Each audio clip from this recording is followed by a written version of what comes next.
Hello and namaskar viewers, I am Sanjeev Pandya welcoming you to this week's episode of the Tax Talk with AJ.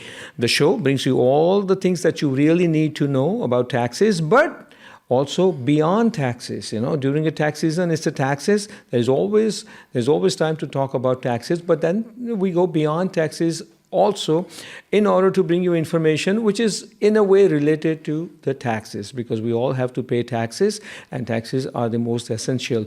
During this time, in case if you have filed an extension, the time is coming very soon that you need to file your tax return. And for any advice, suggestion, any assistance that you need, reach out to Sai CPS Services, as they are the proud sponsor of this show, the Tax Talk with AJ, right here on ITV Gold. And Sai CPA Services, with multiple locations in the state of New Jersey, they can assist you anywhere for any tax matter, corporate, personal, and even for the your corporation. If you need virtual CEO, CFO, and payroll manager, they can assist you in all those departments. And they've been doing it for over 25 years. Their experienced and knowledgeable staff, CPAs on hand, can guide you in the right direction. Sai CPA Services, you can give them a call at 908-888-8900. That's a 908-888-8900, or visit their website, saicpaservices.com. With that note, I'd like to welcome Mr. AJ, backbone of Sai CPA Services, to the show, CPA, MBA, and expert in valuation. That's Mr. AJ. AJ, good to have you in the show. Thank you, Sanjeevji. Thank you for the kind introduction. You're very welcome. And of course, Sai CPA Services, makes taxpayers very, very happy. More than happy, I would say satisfied, because Sai CPA Services believes in doing taxes right. Refund, no refund, that's a different thing. But do your taxes right. All right. So as I said, that besides tax, we sometimes go beyond taxes also. And then I bring you a lot of information that you need to know. If you are a business owner, and specifically a small business owner, you want your business to grow. You want your business to succeed. You're working hard for that business. You started that business because you have a passion. You have a dream and everything. Now, in order to make that business very successful, of course, the health of business is important. Just like health of our body is important, health of business is important. And that health of business has to do with financial statements, profit and loss, and a balance sheet. And on top of that, the valuation of your business is the key thing. How valuable are the valuation reports for these small businesses? That's what we're going to find out. A lot of details from AJ. Absolutely, Sanjeevji. So one of the key factor for a small business owner is to know how much is their business worth. And more importantly, not just knowing how much the business is worth, but knowing the attributes, the variables that make a business worth more than others. So if you look at two grocery stores, a branch of ShopRite is a well-oiled machine, as opposed to if you look at Sabji Mandi, Apna Bazaar, or India Bazaar. These grocery stores, they are not as well-oiled machines. So if you look at the market, for the same amount of sale, a ShopRite model will fetch you a lot more money than India Bazaar, Sabji Mandi, Apna Bazaar type of model. So knowing what factors help you increase the value of your business is extremely important. As much as you want to grow the business, you want to keep the exit strategy in mind. Or once you have larger value for the business, a lot of banks will be happy to give you more money. So you can open the next branch, next location. So valuation is an extreme focus for a lot of small businesses, especially the IT consulting company, where they know that certain multiple of EBITDA, if you have heard the term EBITDA, or discounted cash flow, or market compare, there are a lot of models around it. So when we talk about business valuation, we typically look at three different valuation schemes.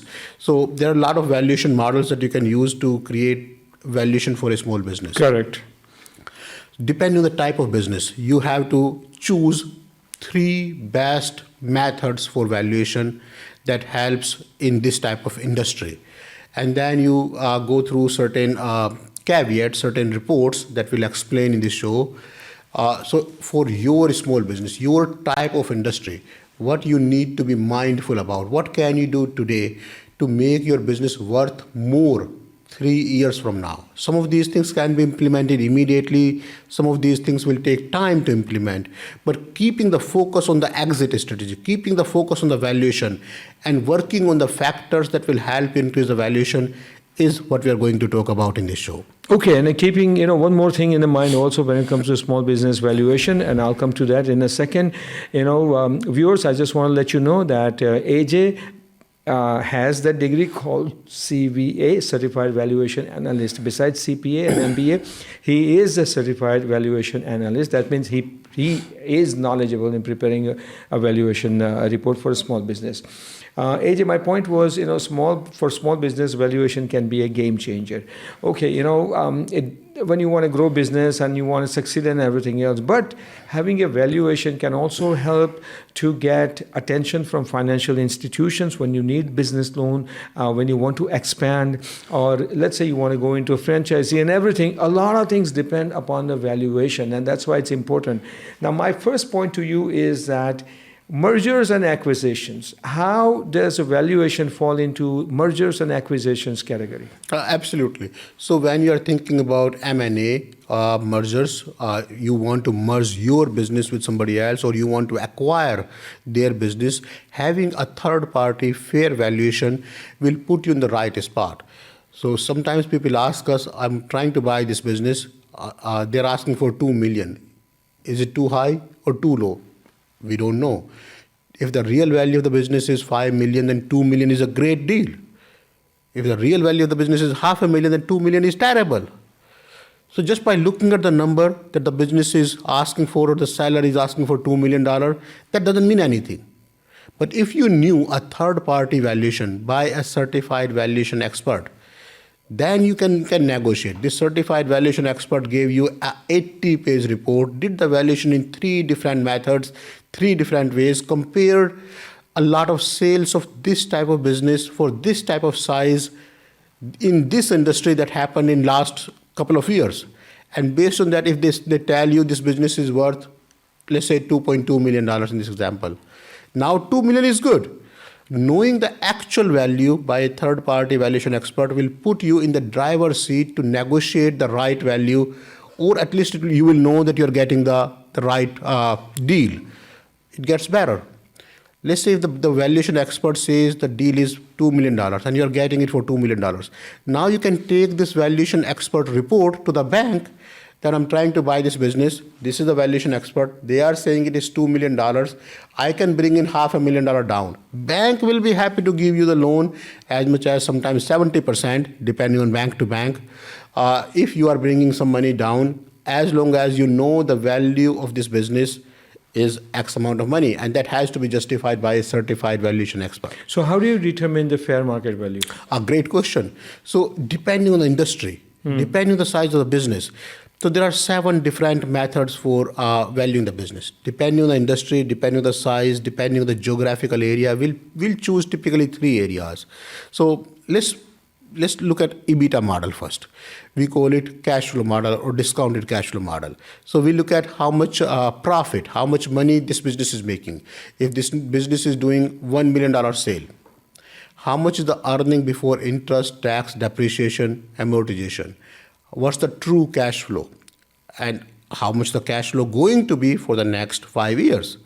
As much as history is important, we are buying for the future potential for the business. So we'll do the next 5 years projection with a terminal value. Then we will bring the value down to present value. We call it discounted cash flow model. Based on that model, we'll see if you invest $1 million in this business, every year you can make $250,000. So in 4 years, not only you will recoup your money, you have a business that's worth more than $1 million, and then you can keep making money for the future. That's discounted cash flow model or EBITDA multiple. This is how they generally refer that in the marketplace. The other way you look at, depending on the type of business, depending on the size of business, there are business database. There are a lot of business database, BizCom. There are several business database that you have to buy the subscription. They are not free database. So you put in the industry, you put in the size of the business, you put in the geographical area, and this database will provide 10 similar model, 10 comparison where you have the similar size, similar industry, similar geographical area as how much these businesses were actually sold for. Based on that statistics, it's more like home sale. When you are trying to sell the home, a valuation expert or home appraiser guy can look at the comparison in that area with a similar size house as how much other houses are sold for. So a similar model, and based on that model, you can say, well, even though based on the EBITDA model, the valuation is 700,000, but right now there is a scarcity of these businesses, a scarcity of the houses, and all these houses are sold for 750, 760. So that's another method. Well, yeah, if you're bringing houses into this picture, obviously, let's say if houses appraisal report is $500,000, right? That's appraisal that the owner gets. But that house could be sold for 550, 600, because depends, how good the house is, where it's located, and everything else, and how desperate the buyer is. More than that, when it comes to business, it's more of the synergy. Yeah. Let's say if I already have 3 Indian grocery store, if I were to buy 4th Indian grocery store in an area, I can buy the supply in large wholesale volume and distribute to the 4 stores. So I have certain synergy around it. That's when the buyer is willing to pay a little bit extra money than a little bit lesser money. Okay. All right. Very well said. Folks, we are discussing, business valuation for small businesses, that how business valuation can be a game changer for small businesses. That's the topic in today's show, The Tax Talk with AJ. We're going to take a short break, and when we come back, we'll definitely have more on this topic from AJ right here. So stay with us. Welcome back to the second half of the Tax Talk with AJ. Viewers, by now you know that what the show is all about, and we thank you for tuning into every week, and thank you for your positive response and the comments that we are getting it. Once again, the show is brought to you by Science CPA Services. Moving on to this topic, which is very interesting, valuation for small businesses. So AJ explained, from the start of the valuation and up to all the fair market value. Now let's continue this conversation. What if business is into the litigation and other legal matters? How does this valuation or the future deal of that business would come in effect? Absolutely. It depends on situation to situation. So let's say if there is a shareholders dispute, one shareholder wants out, or you want to sell certain shares. It's a privately held company. It's not public company where all the share values are publicly listed. So how do you sell 20% shares of a grocery store unless you know the value of that business? So knowing the value of the business is extremely important when you have shareholders dispute, trying to get a new shareholder, trying to get new funding, or if somebody is trying to use the same name. You say you have India Bazaar as the business name, somebody is trying to open India Bazaar. But how do you know how much the brand, the trademark that you have, India Bazaar, is worth if you never did the valuation? So the business valuation can be extremely handy when it comes to these type of situations when you have shareholders dispute or legal disputes. Okay, you talk about shareholder dispute, legal dispute. Let me ask you a question.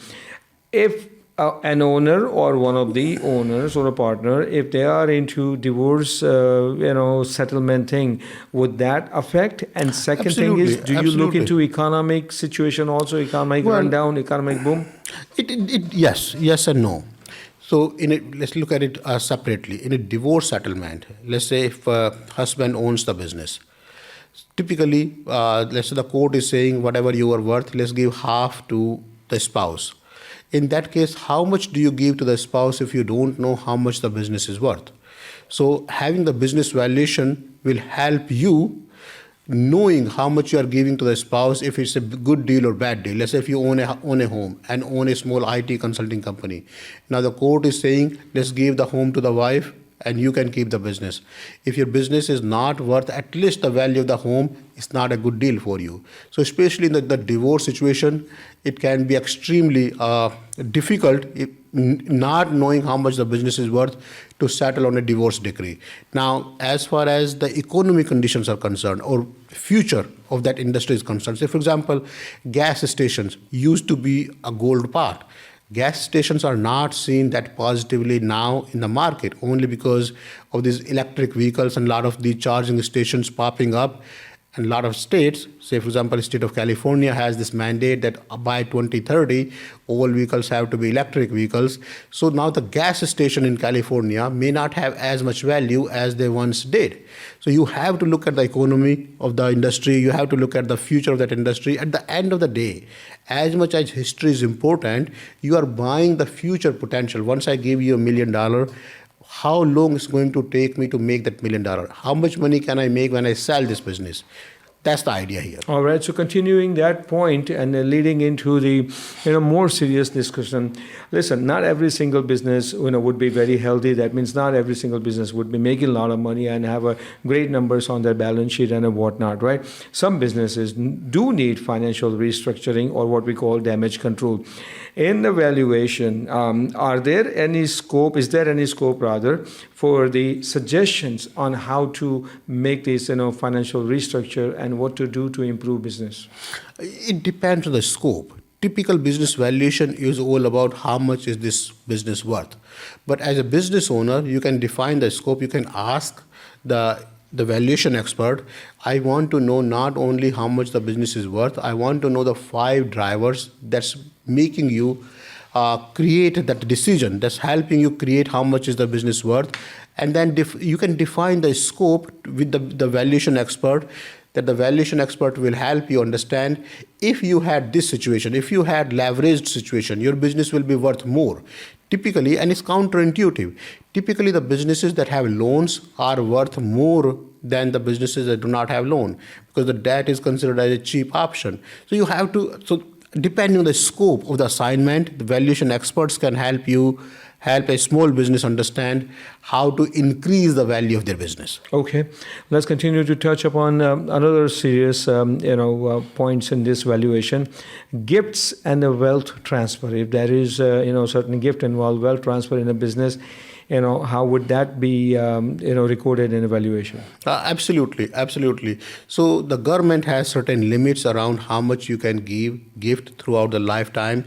Let's say it's 13.99 million. Then there is another limit, if you remember, 19,000 for 2025, which used to be 18,000 for 2024, where you do not need any form filing. Now, take an example. Let's say you have a medical office. Your business is worth $1.5 million. You have 2 children. Every year, you can give them 1% to each child, and you are not obligated to do any filing. This is the easiest way to transfer wealth to the next generation without worrying about any filing, without worrying about any limit, without worrying about gift, estate tax filing. Take another example. The idea here is the 19,000 is a limit for non-filing. Not that you cannot do more, but you have to do certain filing. Up to 19,000, you don't have to do any filing. So calculate the value of your business. Your business is worth, let's say, $3.5 million. For each child, for whoever you want to give, if you give 0.5%, that's 17,500. Meaning, back calculate the value, whatever the value turns out to be for less than $19,000, you give that much gift to the next generation, to your children, and you don't have to worry about any sort of gift filing. Okay, what about estate planning? So from the estate planning, right now the limit is 13.99 million per person. You can do the portability filing, where you can do 706 filing, 706 form filing, where you can port the unused limit to the surviving spouse. So in total, we are looking at 27 point something million dollars that can be given to the next generation. Let's say if you have a business that's worth $15 million right now. You know, in your lifetime, this business will be worth $50 million because you are only 50 years old. You will be surviving next 20, 25 years. You will be working in this business, and this business will grow much higher than the limits allow. What do? You give that gift right now at 15 million. You can give that gift to the next generation through an irrevocable trust. And in that case, you're not bypassing the gift limit. Let's say if you give half of the business to the next generation or to a trust, under where the children are the beneficiary. In that case, you did not trip on the limit. You're only giving 7.5 million. The valuation, the business increase in the value under the trust in their name as opposed to you giving the gift. So estate planning is extremely important, especially for the high net worth client. Right now, for a couple, the limit is 27 plus million. If you are at a point where you own your net worth is over $10 million, you should consider estate planning. Okay, very well. Now, after gift and wealth transfer and estate planning, here comes your favorite topic, which is taxation. How does taxation work after these two discussed topics in a business valuation? Absolutely. So there are a couple of things we want our viewers to understand. First, when it comes to gifting, the tax filing obligation remains on the giftor, not on the giftee. So the person who is giving the gift is responsible to file and pay the taxes, whatever is applicable in their case. Giftee, the person who received the gift, is not responsible for filing and or paying the taxes. Second, you want to understand donation and gifting are two different things. Donation is giving money to a registered 501c3 organization. Gifting is your choice, whoever you want to gift. You can give gift to anybody. It doesn't have to be relative, blood relation, children. You can give gift to anybody. So when it comes to the gifting and the tax planning, you need to be cognizant how much gift you are giving. Common mistake, a lot of people will give, I'm giving 10% to my son or 10% to my daughter, not knowing their business was worth more than $500,000. In that case, this gift is considered as $50,000 worth of gift. And they did not do any gift filing. They did not do any filing in that regard. So that creates a situation. So make sure you are doing this 709 filing. It's not complicated. And there is no tax liability for most people unless you have already crossed the gift limits. But if you are giving 10%, especially when it comes to change in business ownership, giving business interest to the next generation, to friends, family, make sure you do the business valuation first. Make sure you know the value of that gift so you can properly report on 709 filing. Okay, all right. And when it comes to valuation, of course, a little bit earlier, AJ talked about damage control or financial restructuring part, right? So that actually leads me to the next question is that if business is looking for growth and expansion, how would that be mentioned in the valuation? Absolutely. So all valuations are futuristic. You have to see what the future plan is. We typically include the next 3 years, if not 5 years, financial projection. We'll have to include the basis, the assumptions that we are including in that projection. These projections cannot be, let's increase 5% every year, 7% every year. What's making it increase? And how is it justified based on the history of this business? What actions will you be taking? Will this business be sustainable when it grows to the extent it will grow in next 5 years? That all goes into the valuation report. And of course, you have to look into the competition as well, right? Absolutely, you have to 100%. All right. So now here comes the last thing as we are just very close to end the show. After this, the growth and expansion, let's talk about business interruption claims because there are, possibility that business could be interrupted. How is the insurance company and other things fall in that place? Absolutely. So business interruption claims or business liability claims or loss of reputation claim, all these claims are decided by the value of your business. Let's say if you have somebody trying to use your trade name or your business got interrupted for a CPA in the tax season, unless you know the value of your business, you don't know how much to claim. The insurance company doesn't know how much to pay you. So knowing the value of your business, and it doesn't have to be done every year, every so often. You have to do the value of the business, not only to keep track of it, but also to know based on the last valuation, what the changes that you made in your business, are they really helping grow the business value or not? Okay, very well. So with that note, we come to an end of this week's episode. And of course, the highlight of this week's show was the topic, small valuation for the small businesses. Can it be a game changer? And now at the end of the show, of course, we know that it can be a game changer, and that's why valuations are important. And I just want to let you know, normally I say that for any tax matter, contact Science CPA Services. Yes, you should, and you certainly do that. But for your business valuation, you can contact Mr. AJ also. He's a certified valuation analyst, CVA, that you see it on the screen, 3 degrees, CPA, MBA, and CVA, and he can certainly help you with your business valuation. So do give them a call, 908-888-8900 or sciencecpaservices.com. AJ, once again, thank you so very much for your time. Absolutely. That was very, very helpful information that you shared with us regarding valuation for small businesses.